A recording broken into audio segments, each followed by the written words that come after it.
Sir ਆਪਾਂ ਦੇਖਿਆ ਕਿ ਨਰਿੰਦਰ ਮੋਦੀ ਵੱਲੋਂ ਜਿਹੜੇ 3 ਕਾਲੇ ਕਾਨੂੰਨ ਆ ਉਹਨਾਂ ਨੂੰ ਵਾਪਸ ਲੈਣ ਦਾ ਐਲਾਨ ਕੀਤਾ ਗਿਆ ਤੇ ਉਸ ਤੋਂ ਬਾਅਦ ਕੱਲ੍ਹ ਸੰਯੁਕਤ ਕਿਸਾਨ ਮੋਰਚੇ ਵੱਲੋਂ ਮੀਟਿੰਗ ਕੀਤੀ ਗਈ ਹੈ, ਜਿਸ ਵਿੱਚ ਉਹਨਾਂ ਇੱਕ ਓਪਨ ਚਿੱਠੀ ਜਿਹੜੀ ਹੈ ਖੁੱਲ੍ਹੀ ਚਿੱਠੀ ਲਿਖੀ ਆ ਆਪਣਾ ਨਰਿੰਦਰ ਮੋਦੀ ਦੇ ਨਾਲ, ਜਿਹਦੇ ਵਿੱਚ ਉਹਨਾਂ ਨੇ ਆਪਣੇ ਕਾਫੀ ਮੰਗਾਂ ਰੱਖੀਆਂ ਨੇ, ਜਿਸ ਵਿੱਚ MSP ਨੂੰ ਲੈ ਕੇ ਕਾਨੂੰਨੀ ਗਰੰਟੀ ਦੇ ਬਾਰੇ ਗੱਲ ਕੀਤੀ ਗਈ ਹੈ।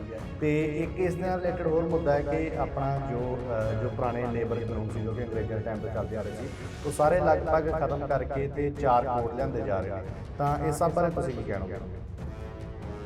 ਜਸਵੀਰ ਦੇਖੋ, ਪਹਿਲੀ ਗੱਲ ਤਾਂ ਸਾਡੇ ਜਿਹੜੇ ਕਿਸਾਨ ਜਥੇਬੰਦੀਆਂ, ਕਿਸਾਨ ਮਜ਼ਦੂਰ, ਹੋਰ ਜਿੰਨੀ ਵੀ ਭਰਾਤਰੀ ਜਥੇਬੰਦੀਆਂ, ਉਹ ਇਸ ਗੱਲ ਦੀ ਵਧਾਈ ਦੇ ਹੱਕਦਾਰ ਨੇ ਕਿ ਉਹਨਾਂ ਨੇ ਮੋਰਚਾ ਜਿੱਤਿਆ। ਪ੍ਰਧਾਨ ਮੰਤਰੀ ਨਰਿੰਦਰ ਮੋਦੀ ਨੂੰ, ਖੇਤੀਬਾੜੀ ਮੰਤਰੀ ਨਰਿੰਦਰ ਤੋਮਰ ਸਮੇਤ ਸਮੁੱਚੀ BJP ਦੀ ਲੀਡਰਸ਼ਿਪ ਜਿਹੜੀ ਵਾਰ-ਵਾਰ ਇਹ ਕਹਿੰਦੀ ਰਹੀ ਕਿ ਕਾਨੂੰਨ ਰੱਦ ਨਹੀਂ ਹੋਣਗੇ, ਕਾਨੂੰਨ ਵਾਪਸ ਨਹੀਂ ਹੋਣਗੇ, ਕਿਸਾਨ ਜਥੇਬੰਦੀਆਂ ਜੋ ਚਾਹੁੰਦੀਆਂ ਉਹ ਸੋਧ ਕਰਵਾ ਸਕਦੀਆਂ। ਸਾਰੀਆਂ ਦੇ ਰੇਟ ਨਿਰਧਾਰਤ ਉਸ ਵਸਤੂ ਨੂੰ ਬਣਾਉਣ ਵਾਲਾ ਜਾਂ ਕੰਪਨੀ ਤੈਅ ਕਰਦੀ ਹੈ, ਤਾਂ ਕਿਸਾਨ ਦੀ ਫਸਲ ਦਾ ਰੇਟ ਕਿਸਾਨ ਕਿਉਂ ਨਹੀਂ ਤੈਅ ਕਰ ਸਕਦਾ? ਅਸਲ ਵਿੱਚ ਗੈਪ ਇੱਥੇ ਪਿਆ ਹੋਇਆ ਕਿ ਕਿਸਾਨ ਅਤੇ ਜਿਹੜੀ ਉਹਦਾ ਮੁੱਲ ਆ, ਪੈਦਾਵਾਰ ਅਤੇ ਜਿਹੜੇ ਉਹਦੇ ਮੁੱਲ ਆ, ਉਹਦੇ ਵਿੱਚ ਬਹੁਤ ਅੰਤਰ ਆ ਰਿਹਾ ਹੈ। ਕਿਸਾਨਾਂ ਦੇ ਜਿਹੜੇ ਖਰਚੇ ਉਹ ਵੱਧਦੇ ਜਾ ਰਹੇ ਹਨ। ਹਾਂ ਸਰ, ਖੇਤੀਬਾੜੀ ਦੀ ਗੱਲ ਚੱਲ ਰਹੀ ਹੈ ਤੇ ਅਸੀਂ ਵੇਖਿਆ ਕਿ ਅੱਜ ਕੱਲ੍ਹ ਕਾਫੀ ਜ਼ਿਆਦਾ ਪੈਸਟੀਸਾਈਡਸ ਵਗੈਰਾ ਦਾ ਵੀ ਯੂਜ਼ ਹੁੰਦਾ ਹੈ, ਤਾਂ ਜੋ ਖੇਤੀ ਹੈ ਇਸ ਨੂੰ ਜੈਵਿਕ ਖੇਤੀ ਵੱਲ ਮਤਲਬ ਕਿ ਲੋਕਾਂ ਨੂੰ ਉਤਸ਼ਾਹਿਤ ਕਰਨ ਵਾਸਤੇ ਕੀ ਕੀਤਾ ਜਾ ਸਕਦਾ? ਦੇਖੋ, ਪਿਛਲੇ ਦਿਨਾਂ ਦੇ ਵਿੱਚ ਇੱਕ ਸੈਮੀਨਾਰ ਹੋਇਆ, ਜਿਹੜੀ ਡਾਕਟਰ ਵੰਦਨਾ ਸ਼ਿਵਾ ਨੇ, ਜਿਹੜੀ ਬਹੁਤ ਵੱਡੇ ਵਾਤਾਵਰਨ ਪ੍ਰੇਮੀ ਨੇ, ਖੇਤੀ ਦੇ ਮਸਲਿਆਂ ਵੱਲ ਕੰਮ ਕਰਦੇ ਨੇ, ਉਹਨਾਂ ਨੇ ਇੱਥੇ ਆ ਕੇ ਇਹੀ ਗੱਲ ਕਹੀ ਹੈ ਕਿ ਕਿਸਾਨ ਨੂੰ ਆਪਣੀ ਫਸਲ ਬਚਾਉਣ ਵਾਸਤੇ, ਉਹਦੀ ਜਿਣਸ ਦਾ ਸਹੀ ਮੁੱਲ ਲੈਣ ਵਾਸਤੇ ਸਾਨੂੰ ਜਿੱਥੇ ਜਿਹੜੀਆਂ ਕੀਟਨਾਸ਼ਕ ਦਵਾਈਆਂ, ਖਾਦਾਂ, ਉਹਨਾਂ ਤੋਂ ਛੁਟਕਾਰਾ ਪਾਉਣਾ ਚਾਹੀਦਾ ਹੈ, ਉੱਥੇ ਸਾਨੂੰ ਜੈਵਿਕ ਖੇਤੀ ਵੱਲ ਵਧਣਾ ਪਵੇਗਾ। ਜਸਵੀਰ, ਤੂੰ ਪਤਾ ਨਹੀਂ ਦੇਖਿਆ ਜਾਂ ਨਹੀਂ, ਅਸੀਂ ਤਾਂ ਜਦੋਂ ਛੋਟੇ ਸੀਗੇ ਖੇਤਾਂ 'ਚ ਕੰਮ ਕਰਦੇ ਸੀਗੇ, ਉਦੋਂ ਇੱਕ ਫਸਲ ਦੇ ਇੱਕ ਖੇਤ ਦੇ ਵਿੱਚ 2-2 ਫਸਲਾਂ ਬੀਜੀਆਂ ਅਸੀਂ ਆਪ ਦੇਖੀਆਂ। ਕਣਕ ਦੇ ਵਿੱਚ ਛੋਲੇ ਬੀਜੇ ਜਾਂਦੇ ਸੀਗੇ, ਜਾਂ ਖੇਤਾਂ ਦੇ ਵਿੱਚ ਜਿੱਥੇ ਗੰਨਾ ਬੀਜਿਆ ਜਾਂਦਾ ਤਾਂ ਨਾਲ ਤੋਂ ਸੂਰਜਮੁਖੀ ਬੀਜੀ ਜਾਂਦੀ ਸੀ। ਇੱਕ ਖੇਤ ਵਿੱਚ 2-2, 3-3 ਫਸਲਾਂ ਬੀਜੀਆਂ ਜਾਂਦੀਆਂ ਸੀ। ਪਰ ਹੋ ਕੀ ਰਿਹਾ, ਅੱਜ ਸਾਡੀ ਬਦਕਿਸਮਤੀ ਇਹ ਹੋ ਗਈ ਕਿ ਅਸੀਂ ਝੋਨਾ ਤੇ ਕਣਕ ਦਾ ਜਿਹੜਾ ਚੱਕਰ ਆ ਉਹ ਨਹੀਂ ਤੋੜ ਰਹੇ।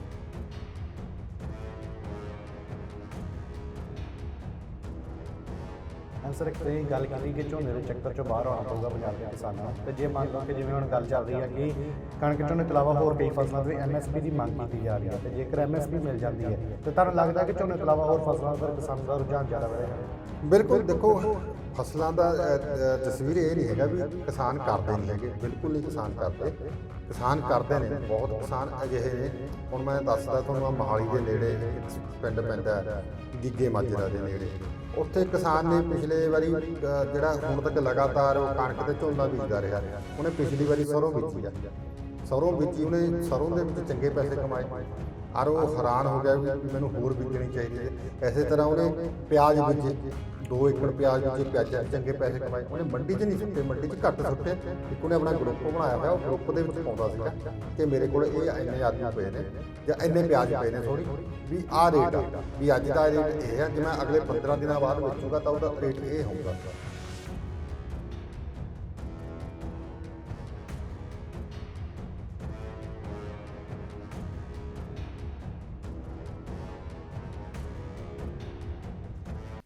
ਸਤਿ ਸ਼੍ਰੀ ਅਕਾਲ।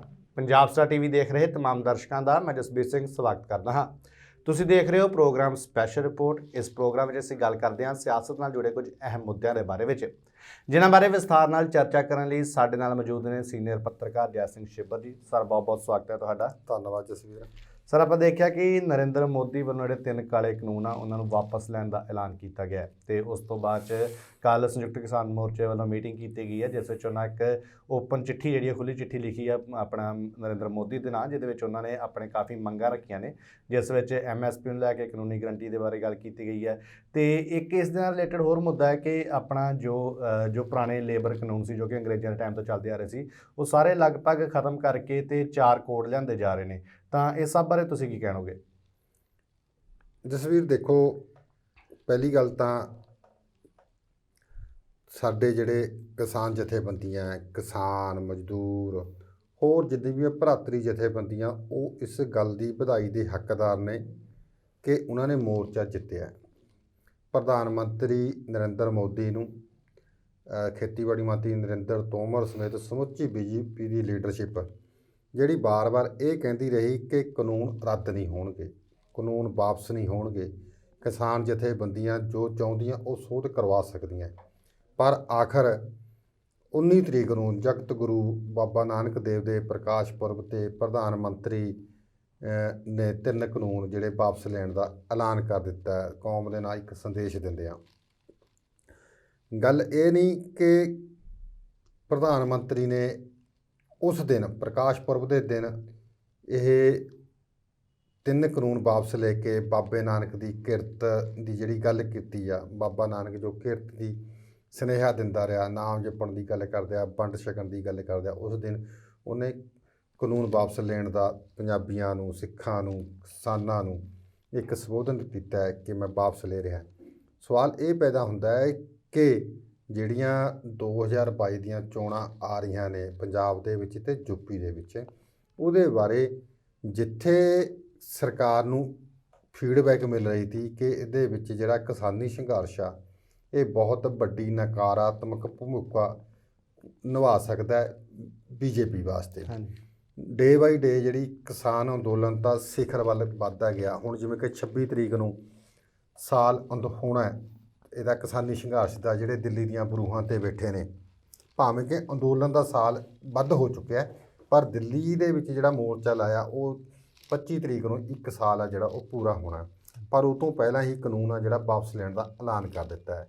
ਹੁਣ ਕਿਸਾਨ ਜਥੇਬੰਦੀਆਂ ਇਹ ਗੱਲ ਕਹਿ ਰਹੀਆਂ ਕਿ ਸਾਨੂੰ ਜਿਹੜਾ ਫਸਲ ਦੀ ਜਿਹੜੀ MSP ਆ ਉਹ ਗਰੰਟੀ ਹੋਣੀ ਚਾਹੀਦੀ ਹੈ। ਬਿਲਕੁਲ ਹੋਣੀ ਚਾਹੀਦੀ ਹੈ। ਜਦੋਂ ਸਾਰੀਆਂ ਜਿਹੜੀਆਂ ਹੋਰ ਵਸਤਾਂ ਆਪਾਂ ਖਰੀਦਦੇ ਆ, ਸਾਰੀਆਂ ਦੇ ਰੇਟ ਨਿਰਧਾਰਤ ਉਸ ਵਸਤੂ ਨੂੰ ਬਣਾਉਣ ਵਾਲਾ ਜਾਂ ਕੰਪਨੀ ਤੈਅ ਕਰਦੀ ਆ, ਤਾਂ ਕਿਸਾਨ ਦੀ ਫਸਲ ਦਾ ਰੇਟ ਕਿਸਾਨ ਕਿਉਂ ਨਹੀਂ ਤੈਅ ਕਰ ਸਕਦਾ? ਅਸਲ ਵਿੱਚ ਗੈਪ ਇੱਥੇ ਪਿਆ ਹੋਇਆ ਕਿ ਕਿਸਾਨ ਅਤੇ ਜਿਹੜੀ ਉਹਦਾ ਮੁੱਲ ਆ, ਪੈਦਾਵਾਰ ਅਤੇ ਜਿਹੜੇ ਉਹਦੀ ਮੁੱਲ ਆ, ਉਹਦੇ ਵਿੱਚ ਬਹੁਤ ਅੰਤਰ ਆ ਰਿਹਾ। ਕਿਸਾਨਾਂ ਦੇ ਜਿਹੜੇ ਖਰਚੇ ਉਹ ਵੱਧਦੇ ਜਾ ਰਹੇ ਆ, ਆਮਦਨ ਉਹਦੀ ਘਟਦੀ ਜਾ ਰਹੀ ਹੈ, ਜਿਸ ਕਰਕੇ ਝੋਨੇ ਤੇ ਆਪਣਾ ਕਣਕ ਨੂੰ ਛੱਡ ਕੇ ਜਿਹੜੀਆਂ ਦੂਜੀਆਂ ਫਸਲਾਂ ਉਹਦੀ ਬਾਕੀ ਦੇ ਜਿਹੜੀਆਂ ਫਸਲਾਂ ਉਹ MSP ਪਰ ਨਹੀਂ ਵਿਕ ਰਹੀਆਂ, ਜਿਸ ਕਰਕੇ ਥੋੜ੍ਹਾ ਵਿਵਾਦ ਆ ਜਿਹੜਾ ਉਹ ਭਖਿਆ ਹੋਇਆ। ਹੁਣ ਜੇ 3 ਖੇਤੀ ਕਾਨੂੰਨ ਵਾਪਸ ਲੈਣ ਦਾ ਐਲਾਨ ਹੋ ਗਿਆ ਤਾਂ ਕਿਸਾਨਾਂ ਨੂੰ ਕਿਤੇ ਨਾ ਕਿਤੇ ਹੌਸਲਾ ਮਿਲਿਆ, ਬਲ ਮਿਲਿਆ, ਕਿਸਾਨੀ ਸੰਘਰਸ਼ ਜਿਹੜਾ ਜਿੱਤ ਵਾਲੇ ਪਾਸੇ ਵਧਿਆ, ਕਿਸਾਨਾਂ ਦੀ ਜਿੱਤ ਹੋਈ ਆ। ਇਸ ਕਰਕੇ ਹੁਣ ਲੱਗਦੇ ਹੱਥ ਕਿਸਾਨਾਂ ਨੂੰ ਇਹ ਹੈ ਕਿ ਜਿਹੜਾ MSP ਦਾ ਕਾਨੂੰਨ ਆ ਤੇ ਜਿਹੜੇ ਹੋਰ ਮੰਗਾਂ ਉਹ ਵੀ ਦਬਾਅ ਪਾਈਆਂ ਜਾਣ। ਜਿਹੜੀ ਤੁਸੀਂ ਖੇਤ ਮਜ਼ਦੂਰਾਂ ਦੀ ਗੱਲ ਕੀਤੀ ਹੈ ਕਿ ਜਿਹੜੇ ਮਜ਼ਦੂਰ ਨੇ ਉਹਨਾਂ ਵਾਸਤੇ ਰਿਪੀਲ ਕਰਨ ਦੀ ਗੱਲ ਕੀਤੀ ਆ, ਦੇਖੋ ਹੁਣ ਇਹ ਗੱਲਾਂ ਨਿਖਰ ਕੇ ਸਾਹਮਣੇ ਆਉਣਗੀਆਂ। ਪੰਜਾਬ ਦੇ ਦੇਸ਼ ਦੇ ਜਿਹੜੇ ਖੇਤ ਮਜ਼ਦੂਰ ਤੇ ਜਾਂ ਦੂਜੇ ਮਜ਼ਦੂਰ ਤੇ ਉਹਨਾਂ ਨੇ ਕਿਸਾਨੀ ਅੰਦੋਲਨ ਵਾਸਤੇ ਸੰਘਰਸ਼ ਕੀਤਾ, ਕਿਸਾਨਾਂ ਦੇ ਨਾਲ ਰਹੇ। ਹਰ ਜਗ੍ਹਾ ਜਿਹੜਾ ਨਾਅਰਾ ਲੱਗਦਾ ਸੀਗਾ ਉਹ ਲੱਗ ਰਿਹਾ ਸੀਗਾ ਕਿਸਾਨ ਮਜ਼ਦੂਰ ਏਕਤਾ ਜਿੰਦਾਬਾਦ। ਕਿਸਾਨਾਂ ਦੀ ਦੇ ਨਾਲ ਜਿਹੜੀ ਖੇਤ ਮਜ਼ਦੂਰਾਂ ਦੀ ਜਾਂ ਜਿਹੜੇ ਹੋਰ ਗਰੀਬ ਭਾਈਚਾਰਾ ਉਹਨਾਂ ਦੀ ਵੀ ਗੱਲ ਹੁੰਦੀ ਰਹੀ ਤੇ ਉਹਨਾਂ ਸਾਰਿਆਂ ਲੋਕਾਂ ਨੇ ਅੱਗੇ ਹੋ ਕੇ ਅੰਦੋਲਨ ਦੇ ਵਿੱਚ ਮੋਹਰੀ ਰੋਲ ਨਿਭਾਇਆ। ਹੁਣ ਇਹ ਜਿਹੜੇ ਤੁਸੀਂ 4 ਕੋਡ ਲਿਆਉਣ ਦੀ ਗੱਲ ਕੀਤੀ ਆ, ਉਹ ਤੋਂ ਪਹਿਲਾਂ ਬਹੁਤ ਸਾਰੇ ਕਾਨੂੰਨ ਆ ਜਿਹੜੇ ਸਰਕਾਰ ਰੱਦ ਕਰ ਚੁੱਕੀ ਹੈ। ਜਿਹੜੇ ਪੁਰਾਣੇ ਕਾਨੂੰਨ ਕਰੀਬ 40 ਦੇ ਕਰੀਬ ਕਾਨੂੰਨ ਤੇ ਜਿਨ੍ਹਾਂ ਵਿੱਚ ਸਰਕਾਰ ਨੇ ਸੋਧਾਂ ਕਰ ਦਿੱਤੀਆਂ ਗਈਆਂ, ਜਿਹਦੇ ਵਿੱਚ ਮਜ਼ਦੂਰ ਦੀ ਕੋਈ ਸੁਰੱਖਿਅਤ ਨਹੀਂ, ਹਿੱਤ ਸੁਰੱਖਿਅਤ ਨਹੀਂ ਰਹੇ, ਕਾਮਿਆਂ ਦੇ ਹਿੱਤ ਸੁਰੱਖਿਅਤ ਨਹੀਂ ਰਹੇ। ਇੱਦਾਂ ਹੀ ਪੱਤਰਕਾਰਾਂ ਦਾ ਇੱਕ ਕਾਨੂੰਨ ਸੀਗਾ, ਦਾ ਵਰਕਿੰਗ ਜਰਨਲਿਸਟ ਐਕਟ ਸੀਗਾ, ਉਹ ਵੀ ਇਹਨਾਂ ਨੇ ਰਿਪੀਲ ਕਰ ਦਿੱਤਾ ਹੈਗਾ, ਜਿਹਦੇ ਨਾਲ ਹੁਣ ਪੱਤਰਕਾਰ ਦੇ ਜਿਹੜੇ ਹਿੱਤ ਆ, ਜਿਹੜੇ ਪੱਤਰਕਾਰ ਅਦਾਰਿਆਂ 'ਚ ਕੰਮ ਕਰਦੇ ਆ, ਉਹਨਾਂ ਦੇ ਹਿੱਤ ਵੀ ਸੁਰੱਖਿਅਤ ਨਹੀਂ ਰਹੇ। ਇੱਦਾਂ ਹੀ ਫੈਕਟਰੀਆਂ ਦੇ ਵਿੱਚ, ਦੁਕਾਨਾਂ ਦੇ ਵਿੱਚ ਵੱਡੇ ਕਾਰਪੋਰੇਟ ਘਰਾਣਿਆਂ ਦੇ ਕੋਲ ਜਿਹੜੇ ਰੁਜ਼ਗਾਰ ਕਰਦੇ ਤੇ ਕੰਮ ਮਜ਼ਦੂਰ ਤੇ, ਉਹਨਾਂ ਦਾ ਵੀ ਇੱਕ ਤਰ੍ਹਾਂ ਨਾਲ ਜਿਹੜਾ ਇਹਨਾਂ ਨੇ ਇਹ ਅਜਿਹੇ ਕਾਨੂੰਨਾਂ 'ਚ ਸੋਧ ਕੀਤੀ ਉਹ ਛਾਂਗ ਦਿੱਤੇ ਗਏ ਨੇ। ਉਦਾਹਰਨ ਦੇ ਤੌਰ ਤੇ ਹੁਣ 1000 ਜਿਹੜੀ ਫੈਕਟਰੀ 1000 ਜਿਹੜੀ ਫੈਕਟਰੀ ਦੇ ਵਿੱਚ ਕੰਮ ਇਹ ਕਰਦੇ ਆ, ਉਹਨਾਂ ਨੂੰ ਕਿਸੇ ਤਰ੍ਹਾਂ ਦੀ ਸਰਕਾਰ ਤੋਂ ਫੈਕਟਰੀ ਨੂੰ ਬੰਦ ਕਰਨ ਲੱਗਿਆ ਮਨਜ਼ੂਰੀ ਨਹੀਂ ਲੈਣੀ ਪਊਗੀ। ਲਹਿਦਾ ਕੈਟਾਗਰੀਆਂ ਬਣਾਤੀਆਂ ਕਿ ਕਿਸੇ ਫੈਕਟਰੀ 'ਚ ਜੇ 200 ਬੰਦੇ ਕੰਮ ਕਰਦੇ ਨੇ, ਜੇਕਰ ਉਹ ਫੈਕਟਰੀ ਬੰਦ ਕਰਨੀ ਆ ਜਾਂ ਕਿਤੇ ਸ਼ਿਫਟ ਕਰਨੀ ਆ ਤਾਂ ਸਰਕਾਰ ਨੂੰ ਨੋਟਿਸ ਦੇਣ ਦੀ ਕੋਈ ਜ਼ਰੂਰਤ ਨਹੀਂ। ਜਿਹੜਾ ਫੈਕਟਰੀ ਦਾ ਮਾਲਕ ਆ ਜਾਂ ਕਾਰਪੋਰੇਟ ਘਰਾਣਾ, ਉਹ ਜਦੋਂ ਚਾਹੇ, ਜਦੋਂ ਉਹਦਾ ਦਿਲ ਕਰੇ, ਉਹ ਆਪਣੀ ਫੈਕਟਰੀ ਨੂੰ ਸ਼ਟ ਡਾਊਨ ਕਰ ਸਕਦਾ ਹੈ, ਤਾਲਾਬੰਦੀ ਕਰ ਸਕਦਾ ਹੈ। ਅਤੇ ਜਿਹੜੇ ਉਹ ਕਾਮੇ ਨੇ ਉਹਨਾਂ ਨੂੰ ਜੋ ਉਹਨਾਂ ਦਾ ਮਾਣ ਪੱਤਾ ਬਣਦਾ ਜੋ ਹੈਗਾ ਉਹਨੂੰ ਜਦੋਂ ਮਰਜ਼ੀ ਕਹਿ ਸਕਦਾ ਕਿ ਤੁਸੀਂ ਅੱਜ ਤੋਂ ਬਾਅਦ ਬਾਹਰ। ਯਾਨੀ ਕਿ ਕਹਿਣ ਦਾ ਮਤਲਬ ਇਹ ਆ ਜਸਵੀਰ ਸਿੰਘ ਕਿ ਜਿਹੜਾ ਮਜ਼ਦੂਰ ਅੱਜ ਆਪਣੀ ਡਿਊਟੀ ਲੈ ਕੇ ਸਵੇਰੇ ਡੱਬੇ ਦੇ ਵਿੱਚ ਰੋਟੀ ਪਾ ਕੇ ਕੰਮ ਪਰ ਗਿਆ ਤਾਂ ਸ਼ਾਮ ਨੂੰ ਉਸ ਕੰਪਨੀ ਦਾ ਮਾਲਕ, ਉਸ ਉਦਯੋਗ ਦਾ ਮਾਲਕ ਇਹ ਕਹਿ ਸਕਦਾ ਵੀ ਹੁਣ ਤੂੰ ਕੱਲ੍ਹ ਨੂੰ ਆਉਣਾ ਨਹੀਂ ਹੈਗਾ। ਉਹਨੂੰ ਇੱਕ ਦਿਨ ਬਾਅਦ ਹੀ ਚੁਰਾਹੇ ਪਰ ਲਿਆ ਸਕਦਾ ਹੈ। ਯਾਨੀ ਕਿ ਜੋ ਮਜ਼ਦੂਰ ਅੱਜ ਕੰਮ ਕਰਦਾ ਫੈਕਟਰੀਆਂ ਦੇ ਵਿੱਚ ਕੰਮ ਕਰਦਾ, ਕਿਤੇ ਹੋਰ ਜਿਹੜੇ ਕਾਰਪੋਰੇਟ ਘਰਾਣੇ ਆ ਉਹਨਾਂ ਦੇ ਕੋਲ ਕੰਮ ਕਰਦਾ, ਸੈਮੀ ਕੰਡਕਟਰ ਜਿਹੜੀਆਂ ਕੰਪਨੀਆਂ ਉਹਨਾਂ 'ਚ ਕੰਮ ਕਰਦਾ, ਜੇਕਰ ਉਹਨਾਂ ਦਾ ਮਾਲਕ ਕਹੇ ਕਿ ਤੁਸੀਂ ਕੱਲ੍ਹ ਨੂੰ ਨਹੀਂ ਆਉਣਾ ਤਾਂ ਉਹਨੂੰ ਇੱਕ ਵਾਰ 'ਚ ਉਹ ਰੋਡ 'ਤੇ ਲਿਆ ਸਕਦਾ, ਸੜਕ 'ਤੇ ਲਿਆ ਸਕਦਾ। ਇਸ ਅਜਿਹੇ ਕਾਨੂੰਨ ਆ ਜਿਹੜੇ ਭਾਰਤ ਸਰਕਾਰ ਪਾਸ ਕਰ ਚੁੱਕੀ ਆ। ਹੁਣ ਇਹ ਨਵੇਂ ਕਾਨੂੰਨ ਲੈ ਕੇ ਆ ਰਹੇ ਨੇ। ਹੁਣ ਦੇਖਣ ਵਾਲੀ ਗੱਲ ਇਹ ਹੋਵੇਗੀ, ਸਵਾਲ ਪੈਦਾ ਇਹ ਹੋਵੇਗਾ ਕਿ ਜਿਵੇਂ ਦੇਸ਼ ਦੇ ਹੋਰ ਵਰਗਾਂ ਨੇ ਕਿਸਾਨ ਦਾ ਮੂਹਰੇ ਹੋ ਕੇ ਰੋਲ ਨਿਭਾਇਆ, ਕਿਸਾਨ ਦੀ ਮਦਦ ਕੀਤੀ ਹੈ, ਕਿਸਾਨ ਦੇ ਹੱਕ ਵਿੱਚ ਧਰਨੇ ਲਾਇਆ, ਕਿਸਾਨ ਦੇ ਹੱਕ ਵਿੱਚ ਹਾਅ ਦਾ ਨਾਅਰਾ ਮਾਰਿਆ, ਦਿੱਲੀ ਦੇ ਮੋਰਚਿਆਂ ਦੇ ਨਾਲ ਗੱਜੇ ਰਹੇ ਨੇ, ਜੇ ਲਾਠੀਆਂ ਚੱਲੀਆਂ, ਜੇ ਹੱਥਰੂ ਗੈਸ ਦੇ ਹੰਝੂ ਵਰਾਏ, ਹੱਥਰੂ ਗੈਸ ਦੇ ਗੋਲੇ ਸੁੱਟੇ ਗਏ ਨੇ, ਉਹ ਮਜ਼ਦੂਰਾਂ ਨੇ ਵੀ ਆਪਣੀ ਪਿੱਠ ਪਰ ਨਾਲ ਖਾਧੇ ਨੇ। ਉਹਨਾਂ ਨੇ ਵੀ ਡੰਡੇ ਦਾ ਜਿਹੜਾ ਸੇਕ ਆ ਉਹ ਲਿਆ। ਕਿਆ ਹੁਣ ਕਿਸਾਨ ਜਥੇਬੰਦੀਆਂ ਕੱਲ੍ਹ ਨੂੰ ਮਜ਼ਦੂਰ ਸੰਘਰਸ਼ ਕਰਨਗੇ? ਜੇ ਮਜ਼ਦੂਰ ਜਥੇਬੰਦੀਆਂ ਅੰਦੋਲਨ ਸ਼ੁਰੂ ਕਰਨੀਆਂ, ਕਿਆ ਇਹ ਕਿਸਾਨ ਜਥੇਬੰਦੀਆਂ ਉਹਨਾਂ ਦਾ ਸਾਥ ਦੇਣਗੀਆਂ ਜਾਂ ਨਹੀਂ ਦੇਣਗੀਆਂ? ਇਹ ਇੱਕ ਵੱਡੀ ਗੱਲ ਆ। ਨੋ ਡਾਊਟ ਕਿ ਜਿਹੜਾ ਇਹ ਕਿਸਾਨ ਅੰਦੋਲਨ ਆ, ਇਹਨੇ ਦੇਸ਼ ਦੀਆਂ ਰਾਜਨੀਤਿਕ ਪਾਰਟੀਆਂ ਨੂੰ, ਪੰਜਾਬ ਦੇ ਲੋਕਾਂ ਨੂੰ ਇੱਕ ਨਵਾਂ ਰਾਹ ਦਿਖਾਇਆ ਹੈ। ਪੰਜਾਬ ਦੀਆਂ ਜਿਹੜੇ ਲੋਕ ਤੇ ਉਹਨਾਂ ਨੂੰ ਦੱਸਤਾ ਕਿ ਸੰਘਰਸ਼ ਕਿਵੇਂ ਜਿੱਤੇ ਜਾਂਦੇ ਨੇ। ਦੇਸ਼ ਦੀ ਆਜ਼ਾਦੀ ਤੋਂ ਬਾਅਦ ਇਹ ਵੱਡਾ ਸੰਘਰਸ਼ ਹੋਇਆ। ਪਹਿਲਾ ਸੰਘਰਸ਼ ਹੋਇਆ ਜਿਹੜਾ ਕਿ ਸ਼ਾਂਤੀਪੂਰਵਕ ਢੰਗ ਨਾਲ ਚੱਲਿਆ, ਭਾਵੇਂ ਕਿ ਸਰਕਾਰਾਂ ਨੇ, ਏਜੰਸੀਆਂ ਨੇ ਡੀਰੇਲ ਕਰਨ ਦੇ ਯਤਨ ਕੀਤੇ, ਪਰ ਇਸ ਸੰਘਰਸ਼ ਨੂੰ ਲੋਕਤੰਤਰ ਦੇ ਵਿੱਚ ਲੋਕਾਂ ਦਾ ਸੰਘਰਸ਼ ਆ ਜਿਹੜਾ ਉਹ ਜਿੱਤਿਆ। ਹੁਣ ਉਹ ਖੇਤ ਮਜ਼ਦੂਰ ਆ ਜਿਹੜੇ ਉਹ ਜੇ ਦੁਬਾਰਾ ਸੰਘਰਸ਼ ਕਰਦੇ ਨੇ, ਖੇਤ ਮਜ਼ਦੂਰ ਸੰਘਰਸ਼ ਕਰਨ ਜਾਂ ਦੂਜੇ ਮਜ਼ਦੂਰ ਜਿਹੜੇ ਕਾਮੇ ਨੇ, ਉਦਯੋਗਿਕ ਕਾਮੇ ਨੇ, ਉਹ ਜੇ ਸੰਘਰਸ਼ ਕਰਨਗੇ, ਕਿਆ ਕਿਸਾਨ ਜਥੇਬੰਦੀਆਂ ਉਹਨਾਂ ਦਾ ਸਹਿਯੋਗ ਕਰਨਗੀਆਂ ਜਾਂ ਨਹੀਂ ਕਰਨਗੀਆਂ? ਇਹ ਦੇਖਣ ਵਾਲੀ ਗੱਲ ਹੋਊਗੀ। ਜੇਕਰ ਕਿਸਾਨਾਂ ਨੇ ਉਹਨਾਂ ਦਾ ਸਮਰਥਨ ਨਾ ਕੀਤਾ ਜਾਂ ਹੋਰ ਜਿਹੜੇ ਜਥੇਬੰਦੀਆਂ ਨੇ ਮਜ਼ਦੂਰਾਂ ਦਾ ਸਮਰਥਨ ਨਾ ਕੀਤਾ ਤਾਂ ਆਉਣ ਵਾਲੇ ਦਿਨਾਂ ਦੇ ਵਿੱਚ ਫਿਰ ਜਿਹੜਾ ਗੈਪ ਆ ਉਹ ਵੱਧੇਗਾ। ਫਿਰ ਸਰਕਾਰ ਜਿਹੜੀ ਕੋਈ ਨਾ ਕੋਈ ਅਜਿਹੇ ਕਾਨੂੰਨਾਂ ਦੇ ਵਿੱਚ ਸੋਧ ਕਰੇਗੀ। ਉਹ ਜਿਵੇਂ ਕਿ ਹੁਣ ਤੱਕ divide and rule the policy ਪਰ ਚੱਲਦੀਆਂ ਰਹੀਆਂ ਸਰਕਾਰਾਂ, ਉਹ ਸਰਕਾਰਾਂ ਜਿਹੜੀਆਂ ਵੱਖ-ਵੱਖ ਵਰਗਾਂ ਨੂੰ ਪਾੜਨ ਦਾ, ਵੰਡਣ ਦਾ ਯਤਨ ਕਰਨਗੀਆਂ ਅਤੇ ਉਹਦੇ ਨਾਲ ਫਿਰ ਜਿਹੜਾ ਅਗਲੀ ਵਾਰੀ ਜਦੋਂ ਸੰਘਰਸ਼ ਹੋਊਗਾ ਫਿਰ ਮੈਨੂੰ ਵੀ ਲੱਗਦਾ ਕਿ ਇਹ ਸੰਘਰਸ਼ ਇੰਨੀ ਸਿਖਰ ਵੱਲ ਜਾਵੇਗਾ ਜੇਕਰ ਕਿਸਾਨਾਂ ਹੁਣ ਲੋੜ ਇੱਦਾਂ ਦੀ ਆ ਆਉਣ ਵਾਲੇ ਸਮੇਂ ਦੇ ਵਿੱਚ ਇਕੱਲਾ ਕਿਸਾਨ ਅਤੇ ਖੇਤ ਮਜ਼ਦੂਰ ਨਹੀਂ, ਭ੍ਰਿਸ਼ਟਾਚਾਰ ਦੇ ਮੁੱਦਿਆਂ ਪਰ ਵੀ, ਸਰਕਾਰਾਂ ਦੇ ਜਿਹੜੇ ਹੋਰ ਕੰਮ ਆ, ਜਿਹੜੇ ਲੋਕਾਂ ਨਾਲ ਜੁੜੇ ਮੁੱਦੇ ਆ, ਉਹਨਾਂ ਪਰ ਵੀ ਦੇਸ਼ ਦੇ ਹਰ ਵਰਗ ਨੂੰ ਇਕੱਠੇ ਹੋ ਕੇ, ਜਾਤ ਪਾਤ ਧਰਮ ਮਜ਼ਹਬ ਤੋਂ ਦੂਰ ਹੋ ਕੇ ਉਹਨਾਂ ਨੂੰ ਇੱਕ ਮੰਚ 'ਤੇ ਆਉਣਾ ਪਵੇਗਾ।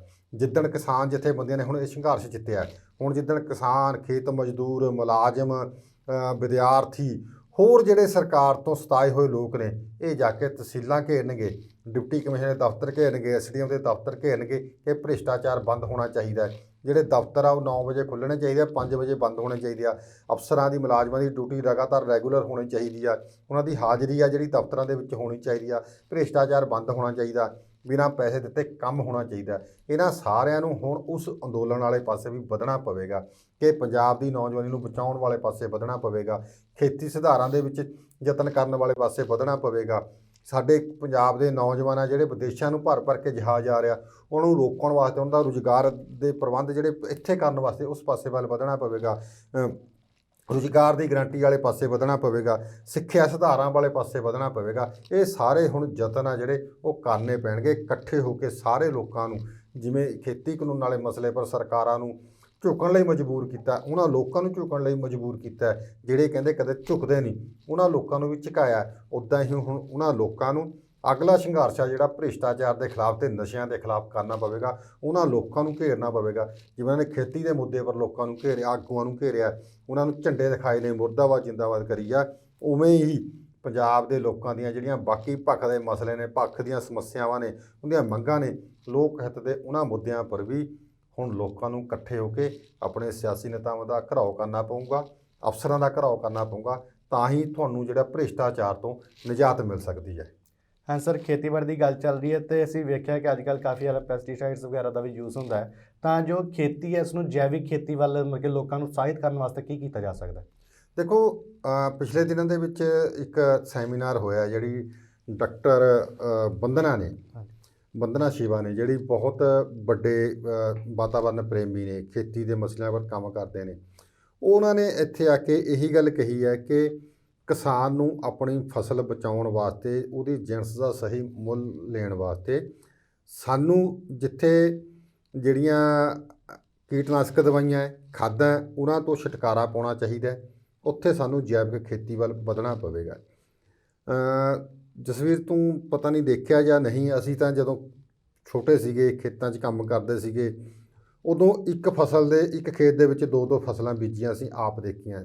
ਕਣਕ ਦੇ ਵਿੱਚ ਛੋਲੇ ਬੀਜੇ ਜਾਂਦੇ ਸੀਗੇ, ਜਾਂ ਖੇਤਾਂ ਦੇ ਵਿੱਚ ਜਿੱਥੇ ਗੰਨਾ ਬੀਜਿਆ ਜਾਂਦਾ ਤਾਂ ਨਾਲ ਉਹਦੇ ਸੂਰਜਮੁਖੀ ਬੀਜੀ ਜਾਂਦੀ ਸੀਗੀ।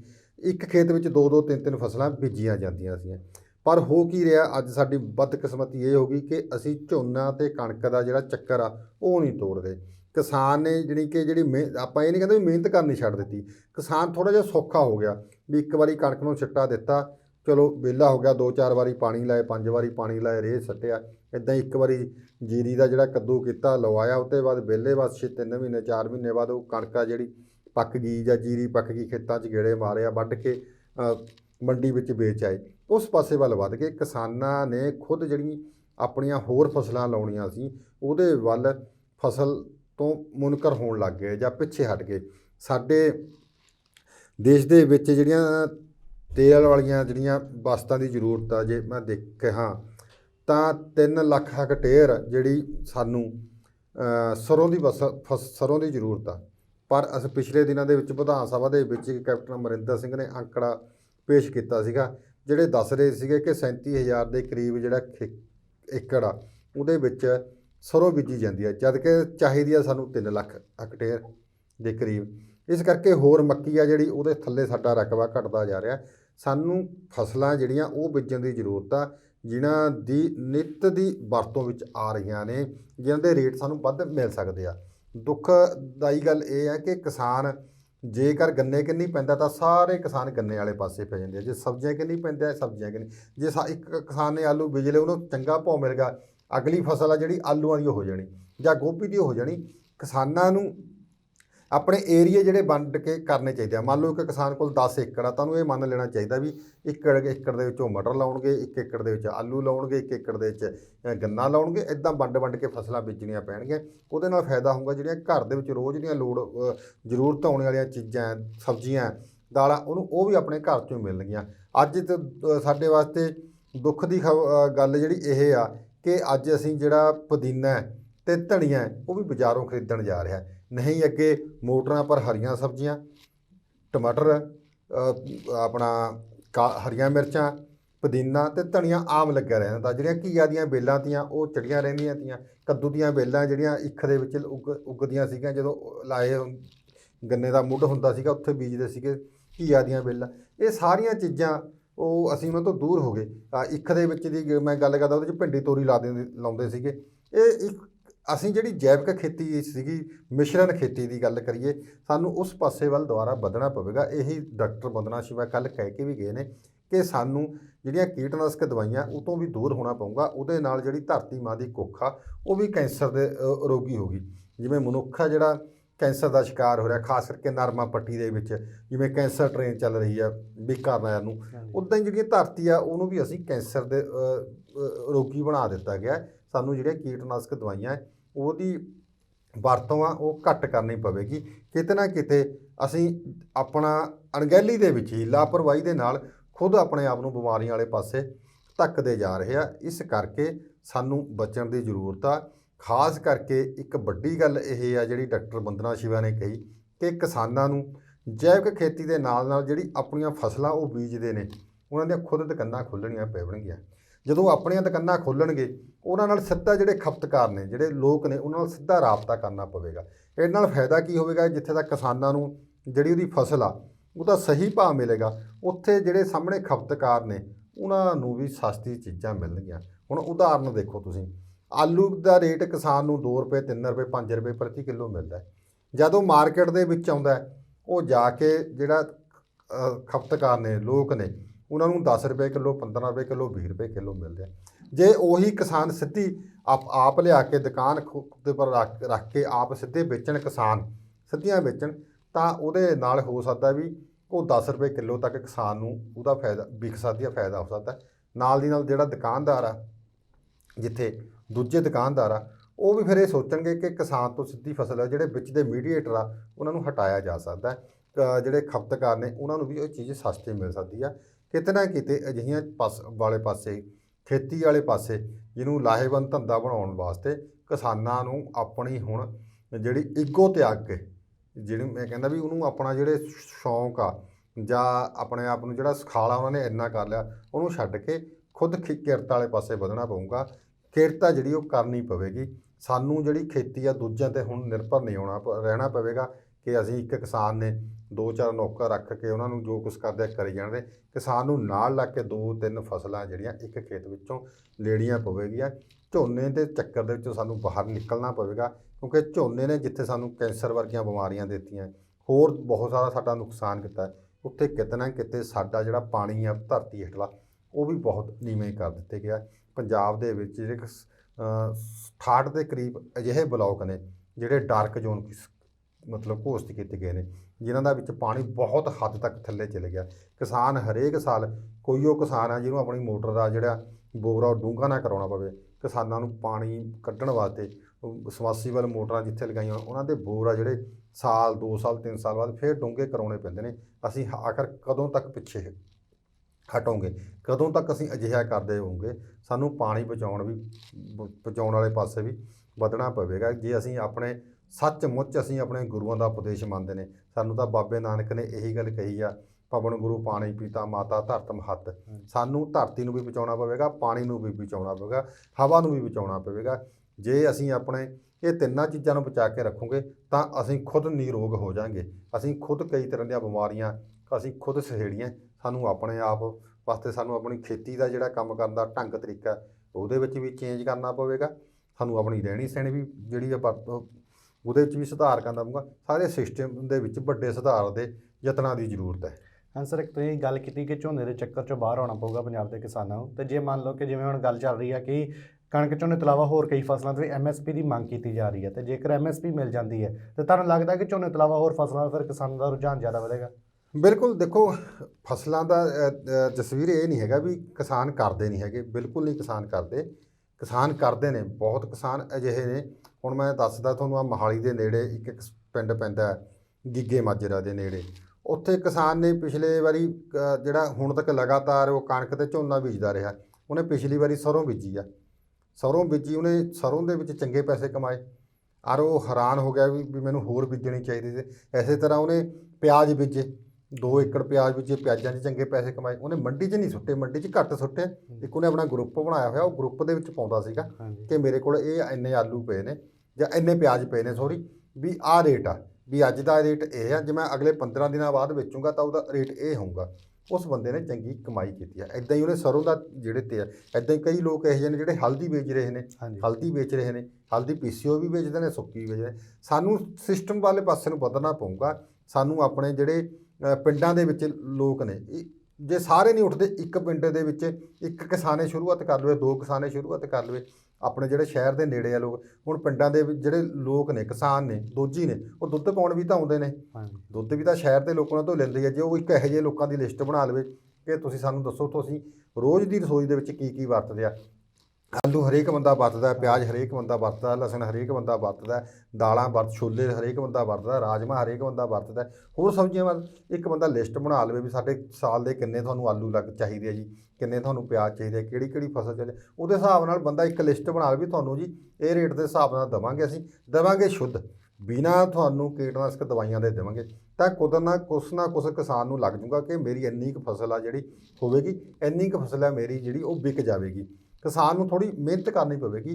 ਪ੍ਰੋਬਲਮ ਇਹੀ ਹੈ ਕਿ ਹੁਣ ਅਸੀਂ ਮਿਹਨਤ ਵਾਲੇ ਪਾਸੇ ਚਲੇ ਗਏ, ਮਿਹਨਤ ਨਹੀਂ ਕਰ ਰਹੇ, ਉਸ ਪਾਸੇ ਤੋਂ ਅਸੀਂ ਦੂਰ ਹੁੰਦੇ ਜਾਂਦੇ। ਜੇ ਅਸੀਂ ਮਿਹਨਤ ਕਰਾਂਗੇ ਤਾਂ ਮੈਨੂੰ ਲੱਗਦਾ ਕਿ ਕਿਸਾਨ ਦੀ ਆਉਣ ਵਾਲੇ ਸਮੇਂ ਦੇ ਵਿੱਚ ਜਿਹੜੀ ਹਾਲਤ ਆ ਉਹ ਬਹੁਤ ਵਧੀਆ ਹੋ ਸਕਦੀ ਆ।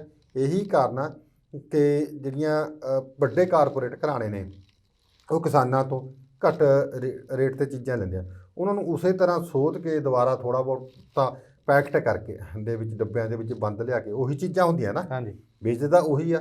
ਹੁਣ ਆਪਾਂ ਗੱਲ ਕਰਦੇ ਆ ਕਿਸਾਨ ਦਾ ਜਿਹੜਾ ਗੰਨਾ ਹੈ ਬਾਜ਼ਾਰ ਦੇ ਵਿੱਚ ਜੇ ਹੁੰਦਾ ਕੋਈ ਦਿੰਦਾ 2 ਰੁਪਏ ਤੋਂ 5 ਰੁਪਏ ਨੂੰ ਖੇਤ 'ਚੋਂ ਪੱਟ ਲੈਂਦੇ ਜੀ, ਉਹੀ ਆ ਕੇ ਜਾਂ ਤੁਸੀਂ ਰਿਲਾਇੰਸ ਦੇ ਸ਼ੋਅਰੂਮ 'ਚ ਜਾਂ ਕਿਤੇ ਹੋਰ ਕਿਤੇ ਲਗਾਉਂਦਾ ਤੁਹਾਨੂੰ 20 ਰੁਪਏ ਦਾ ਗੰਨਾ ਮਿਲਦਾ, ਔਰ ਥੋੜ੍ਹਾ ਜਿਹਾ ਧੋ ਕੇ ਉਹ ਕੱਟਿਆ ਹੋ ਕੇ ਕੱਟ ਕੇ ਇੱਕ ਡੱਬੇ 'ਚ ਪਾ ਕੇ ਰੱਖ ਦਿੰਦੇ ਆ। ਭਿੰਡੀ ਤੋਰੀ ਬਾਜ਼ਾਰ ਦੇ ਵਿੱਚ ਤੁਹਾਨੂੰ 10 ਰੁਪਏ 15 ਰੁਪਏ ਮਿਲੂਗੀ, ਉੱਥੇ ਤੁਹਾਨੂੰ 25 ਰੁਪਏ ਮਿਲੂਗੀ। ਤੁਹਾਨੂੰ ਆਪਣੇ ਆਪ ਦੇ ਵਿੱਚ ਕੋਈ ਕਿਸਮ ਦੇ ਜਿਹੜੀ ਸਿਸਟਮ ਆ ਉਹ ਸੁਧਾਰਨ ਦੀ ਜ਼ਰੂਰਤ ਆ। ਸਾਡੇ ਜਿਹੜੇ ਕਿਸਾਨ ਆ ਉਹਨਾਂ ਨੂੰ ਖੁਦ ਮੰਡੀਕਰਨ ਵਾਲੇ ਪਾਸੇ ਖੁਦ ਵਧਣਾ ਪਵੇਗਾ। ਹਾਂ ਸਰ, ਬਹੁਤ ਬਹੁਤ ਧੰਨਵਾਦ ਤੁਹਾਡਾ ਅੱਜ ਸਾਡੇ ਨਾਲ ਇਸ ਪ੍ਰੋਗਰਾਮ ਦੇ ਵਿੱਚ ਜੁੜਨ ਵਾਸਤੇ। ਸੋ ਫਿਲਹਾਲ ਦੇ ਲਈ ਸਪੈਸ਼ਲ ਰਿਪੋਰਟ ਦੇ ਵਿੱਚ ਇੰਨਾ ਹੀ, ਭਲਕੇ ਮੁੜ ਹਾਜ਼ਰ ਹੋਵਾਂਗੇ। ਤਦ ਤੱਕ ਲਈ ਸਾਨੂੰ ਦਿਓ ਇਜਾਜ਼ਤ। ਧੰਨਵਾਦ।